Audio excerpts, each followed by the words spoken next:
What's going on, Gen Nation? ScytheX here with another video review, this time with Sony's State of Play. Before we get into it, I want to share quick thoughts on my expectations before watching. I want to see more about Forbidden West, Horizon Zero Dawn's sequel, and more specifically, I want to know when it's dropping, because I feel like it's just going to keep getting delayed. I truly believe the first one would have won Game of the Year if it didn't release the same year as Breath of the Wild. We all know Zelda heads running off of nostalgia kills any chance for other developers to win.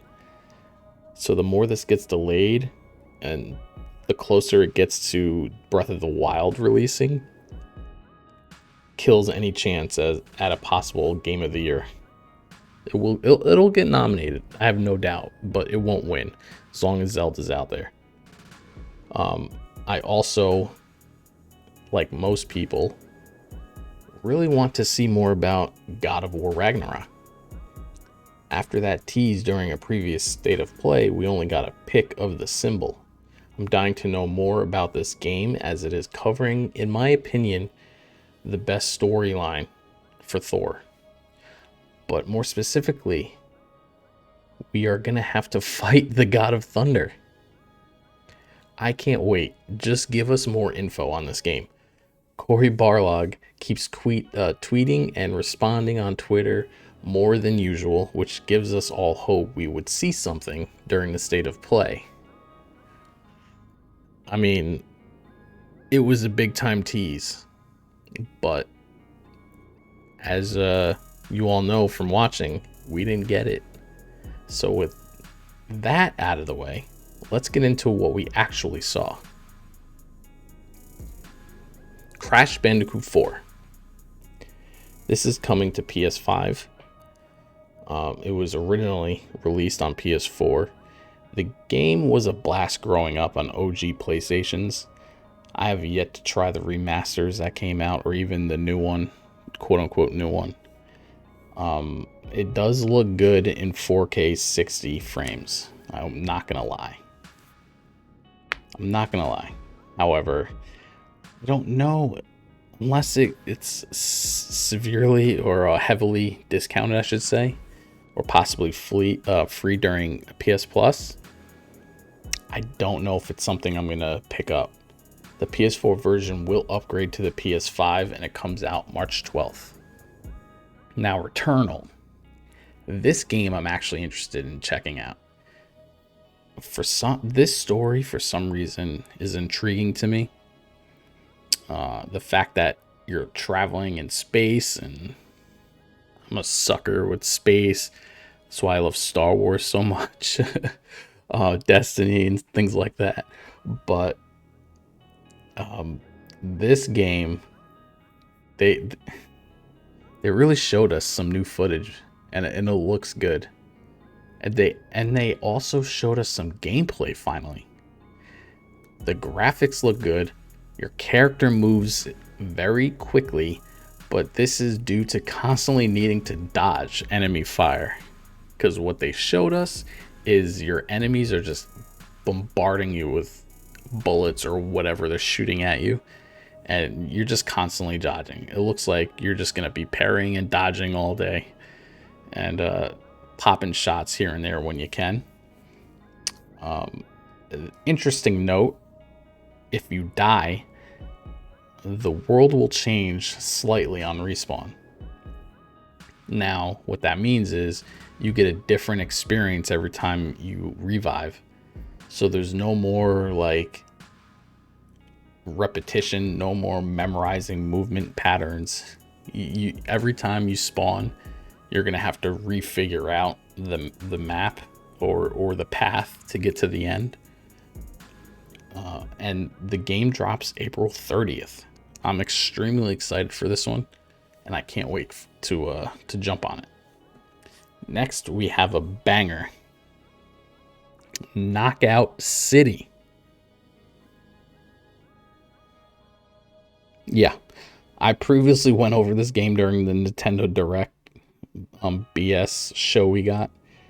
This game is a pass for me unless it's offered for free on PS Plus, and it's a time killer. Like, I'm bored. Let me jump on this thing and throw this ball around. Yeah, other than that, that's a no. Next we have Sifu by Slow Clap. This game isn't as interesting to me, but they seem to have an Absolver art style to it. It's very, if you ever played Absolver, it's very, I don't know the word I'm looking for, matted maybe. It's not bright colors, it's not sharp detail, it's just, I don't know, very flat. Which doesn't mean it looks bad, it's just that's the type of art style that I'm seeing with this game. And you can tell in the gameplay that they showed, it's very much Netflix Daredevil inspired.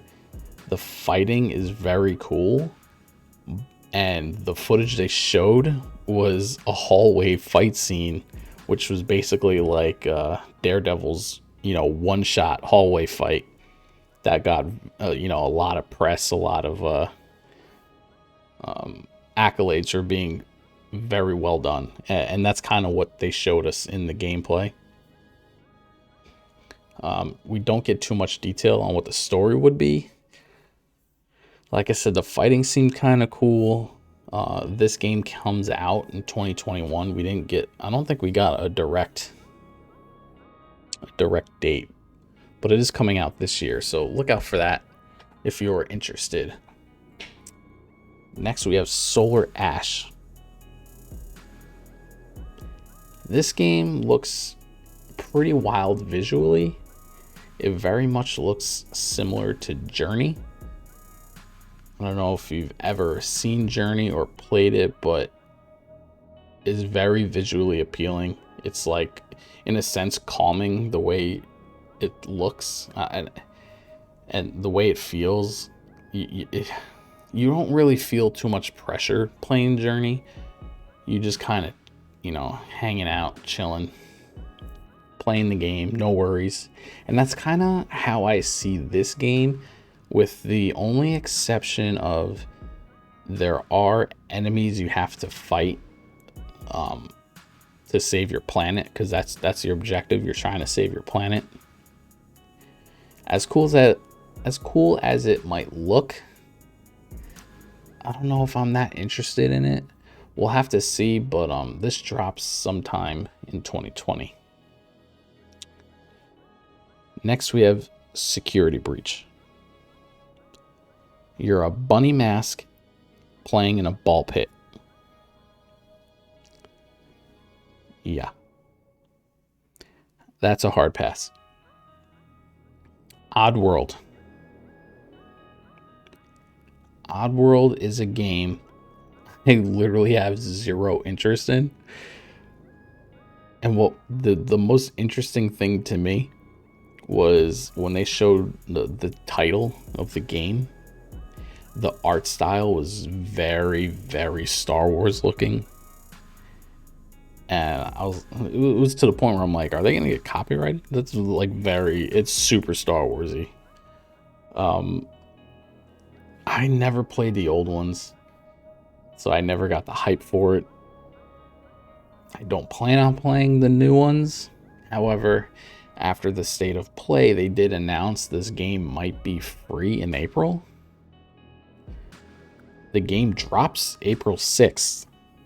So we'll have to see if that's true, as it would be odd for this game on launch to be free. But it's not the first time. It just seems like too big of a game to give out for free during the first month. So we'll have to see. Like I said, this is coming out April 6th, so look out for that.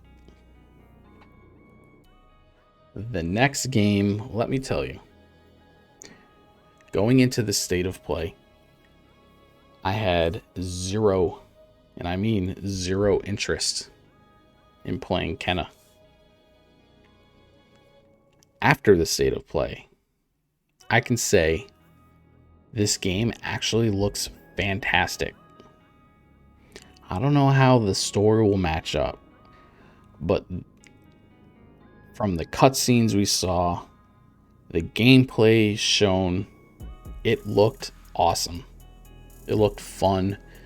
The fighting we got to see seemed very fluent, and it looked like you're shooting a bow and arrow out of your magic stick, if you will.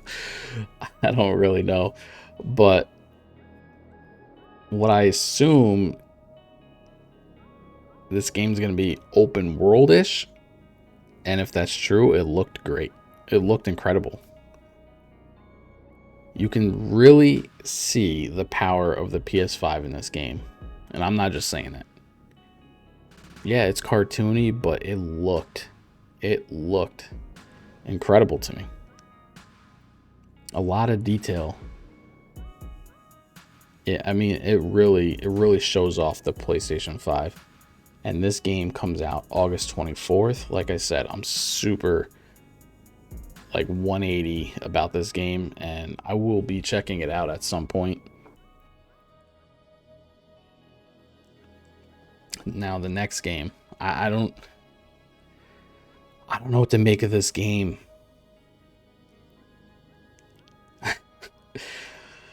Deathloop.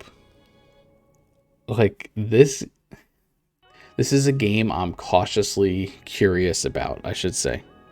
First of all, the music and the style of the trailer was straight out of a Bond movie. No bullshit. It was straight out of a Bond movie. I was waiting to see James Bond walk through and shoot the gun, and you see the blood come down. Like, that's how close this trailer was to a Bond movie.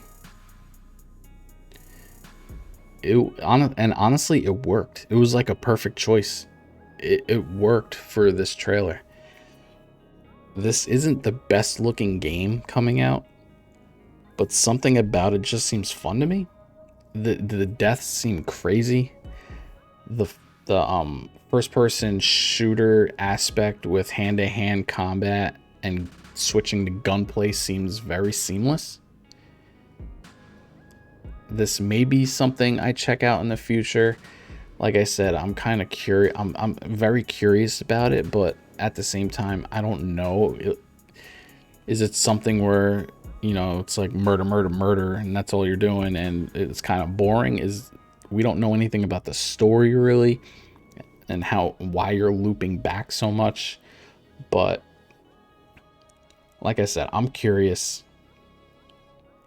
I don't remember them I don't remember them giving us a release date.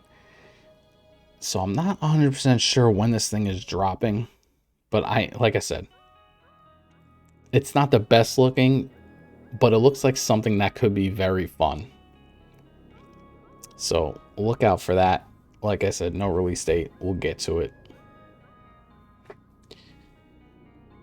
We're going to anchor, well, State of Play anchors the video with Final Fantasy VII Remake Intergrade.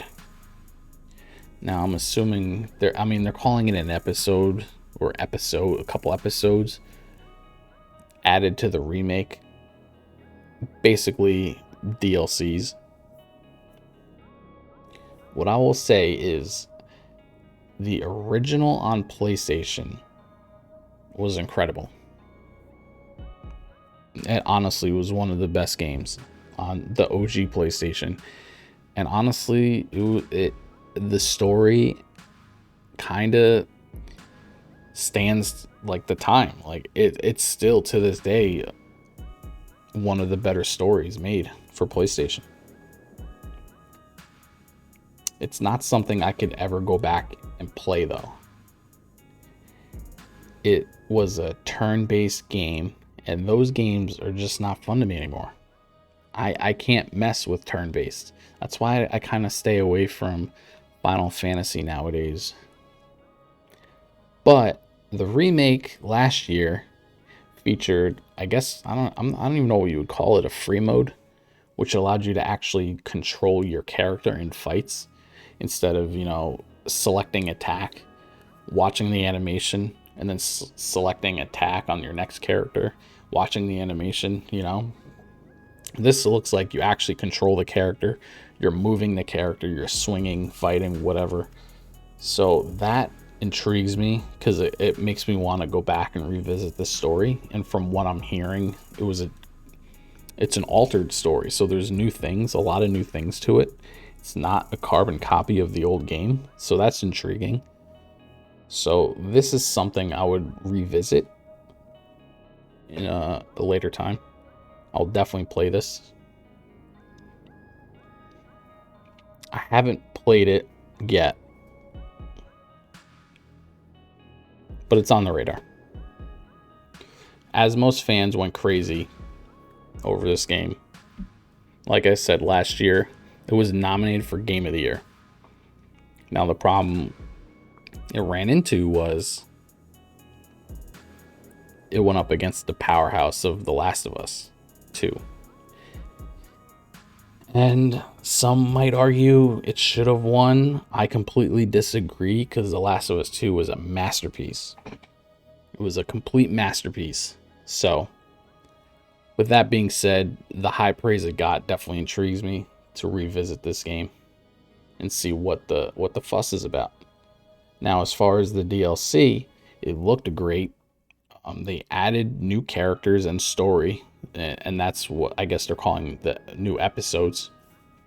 The PS4 version, if you paid for it, will upgrade to PS5, and it's going to offer you faster load times, 4K graphics, 60 frames, you know, the whole hoopla about the next gen. You're also going to get a photo mode. People, I mean, including myself, sometimes you're playing a game, you're like, yo, this is a 6 setting. Let me just snap a screenshot, aka a photo, whatever. So they're adding that.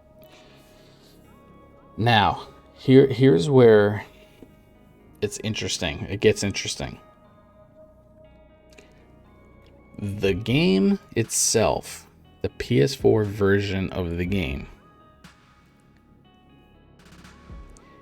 it's coming to PS Plus next month, March. It's going to be free. So this big powerhouse game of last year is already free for PS Plus. That's incredible. I don't think they've ever released a game for free this quickly. That's, you know, one of their big games. It's like Final Fantasy VII was PlayStation's pride and joy back in the day. And the remake, like I said, Game of the Year nominee last year, and it's already free. Here's the kicker though, and this is kind of where PlayStation and Sony are a bunch of dickheads. I'm just gonna say it. They're a bunch of dicks. Even though the game is free, and like I said before, the PS4 version will upgrade to the PS5 version, the PS Plus free version will not offer a PS5 upgrade. How scummy is that? How scummy is that? If you want the game on PS5 and the DLC, or episodes, if you will, you have to pay for the full game, the full PS4 game. Or when the DLC drops, they're gonna offer the PS5 version to buy with it. So you have to buy either the full PS5 version Or you can buy, which I think it's on sale now, which isn't terrible, but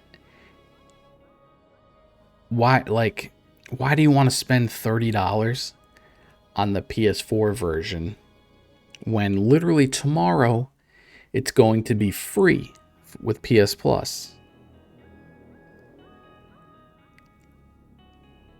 You're just not, you're going to play the game in 30 frames.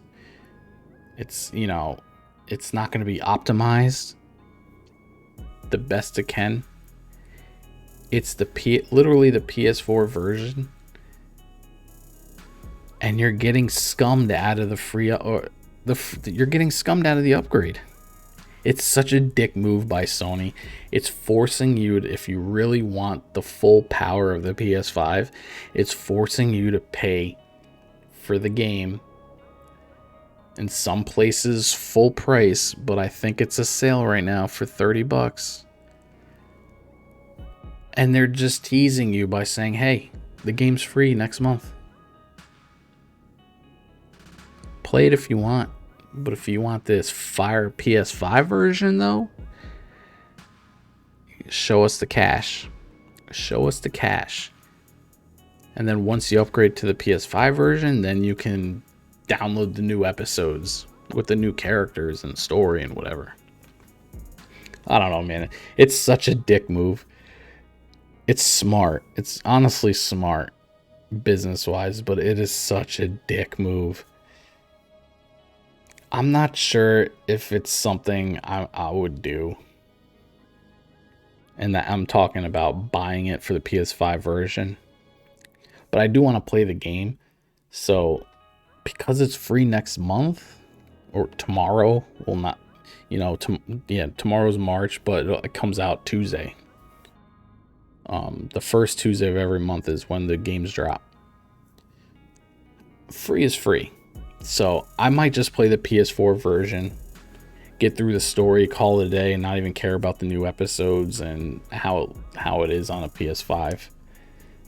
Unless, well, I don't even know. You see, I have to truly enjoy the game to where I'm like, you know what, I need to see this in PS5.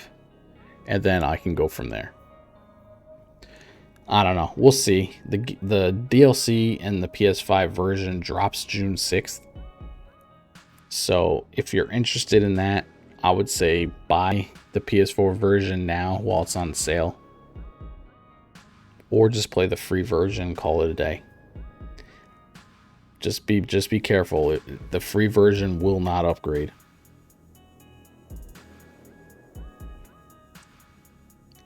Like I said, it's smart, but it's such a scumbag move. Such a scumbag move. What are you going to do? That's business, right? Now, this wasn't as terrible as the Nintendo Direct. However, the state of play was very much a state of meh. Just meh. They showed us a little stuff. Meh. Outside of what they thought was a major reveal with Final Fantasy VII Remake, they really failed to show us anything I actually wanted. Just like the Nintendo Direct, we wanted Breath of the Wild 2 news. We really, really, really wanted God of War news with Ragnarok. We didn't get it. We got Crash Bandicoot, Knockout City, Solar Ash. Meh. Yeah, we got Returnal. I am looking forward to playing that. Yeah, Deathloop. If the game sucks, at least they had a dope trailer, because Bond is one of my favorite movies, the James Bond movies. So it was cool in that aspect. Even Kenna completely sold me on the latest trailer. It looks great, but it wasn't enough to make me say, wow, this was a great showcase. I can't remember outside of the PS5 console reveal where I really enjoyed one of these. It seems to always fail on delivery. I don't get it. They know what we want. They never deliver. They're always like, here's 50 VR games that nobody gives a shit about. And then call it a day. There's your state of play. It's like, come on, man. At least we didn't get, which is interesting, we didn't get any VR stuff in this. And this came out after they announced the new VR system coming to PS5. That's interesting to me. Which means in a future state of play, instead of God of War again, we're gonna get a million new VR game stuff. So look out for that. Oh man. Like I said, they always seem to fail. I'm gonna get into a very tiny side tangent. Can Sony bring back conferences? Conferences was like watching the Super Bowl of games. No joke. In my mind, a Sony PlayStation conference is a gaming Super Bowl event. They have orchestras, the actors come out, they're launching trailers and gameplay footage. It's a whole production. It's a major event. It's a fantastic major event for the whole gaming world, honestly. Now we get these short, disappointing videos that just miss the mark 9 times out of 10. And it's like, what's happening here? Why are you showing me all this garbage in a short little video? I don't like the direction. This is why E3 dies. E3 was honestly one of the best weekends in gaming. You have every developer showcasing all their new shit. We don't get that anymore. We get these little video updates and they're always uneventful, not exciting. It's honestly aggravating. We need, I mean, they have a built-in COVID excuse right now, but this was happening before COVID. E3 is dying. I don't even know if they're gonna have E3 this year. Even if we're at full, capacity as far as people allowed in a building, E3 might not be a thing. PAX is becoming a major gaming event.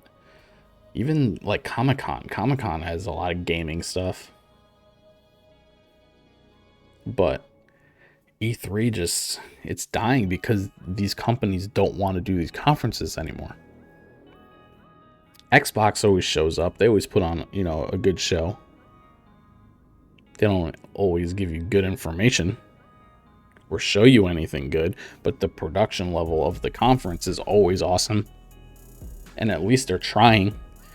I feel like Sony just doesn't care anymore because they know they win. They're just like, we'll show you this. We win.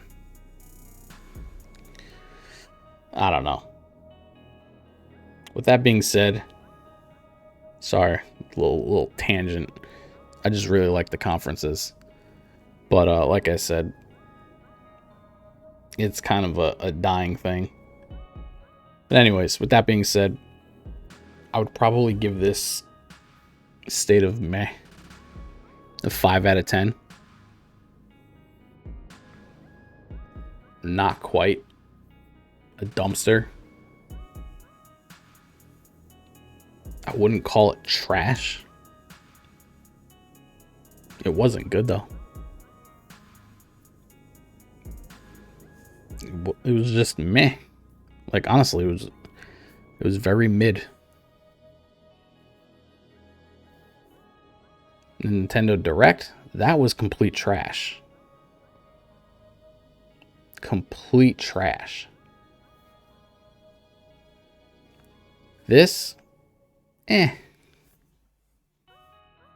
wasn't Nintendo, but it failed to deliver the goods. I don't know. What did you all think about it? Let me know in the comments. And if you're looking for gameplay, come check me out on twitch.tv/ScytheX. I appreciate you all watching. That's our review. And as always, GG.